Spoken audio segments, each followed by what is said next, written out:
હવે જોઈએ સમાચાર વિગતવાર।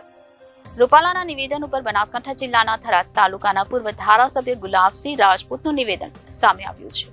અહંકારી વાણી વિલાસના કારણે રાજકીય વ્યક્તિ કરતા સામાજિક વ્યક્તિ તરીકે વધુ વ્યથિત છું। કોઈપણ રાજકીય વ્યક્તિ દ્વારા કોઈપણ સામાજિક સમાવેશે અણછાજતા શબ્દો હંમેશા નિંદનીય રહ્યા છે। ત્યારે વરિષ્ઠ રાજકીય વ્યક્તિના શબ્દોથી ક્ષત્રિય સમાજને રાજકીય વાણી વિલાસથી લાંછન લગાવવા થયેલ પ્રયત્ન હીન કક્ષાની રાજનીતિનો દાખલો છે। ક્ષત્રિય સમાજ માટે આ ચૂંટણીનો મુદ્દો ન હોય, પોતાની અસ્મિતા પર થયેલ પ્રહાર હોય તેનો ઘા ક્યારેય ન રૂઝાઈ શકે તેવો છે।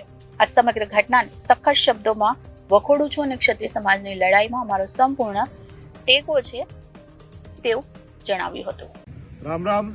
હાલમાં ભાજપના ઉમેદવાર પરસોત્તમ રૂપા દ્વારા ક્ષત્રિય સમાજની બેન દીકરી માટે અશોભનીય શબ્દો જે વાપર્યા છે તેના વિરોધમાં સમગ્ર ગુજરાતના તમામ સમાજના લોકો આના કડક શબ્દમાં વિરોધ કરે છે।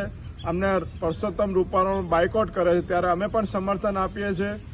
માત્ર ક્ષત્રિય સમાજનું અપમાન નથી થયું, નાની મોટી તમામ જાગીરોવાળા તમામ સમાજોનું અપમાન છે। ત્યારે ભાજપ આ બાબતે ગંભીરતાથી વિચારે અને ક્ષત્રિય સમાજ હંમેશા દેશને અખંડિત રાખવા માટે એમનું યોગદાન છે। રાજા રજવાડા પોતાના સંપૂર્ણ જે રજવાડા હતા દેશને જ્યારે સમર્પિત કર્યા હોય ત્યારે આવી રીતે કોઈ પણ સમાજની બેન દીકરીના વિરુદ્ધમાં કોઈ પણ નેતા બોલે એ ક્યારે ચલાવી લેવામાં ના આવે અને સખત શબ્દમાં વખોડીએ છીએ અને ક્ષત્રિય સમાજની સાથે છીએ।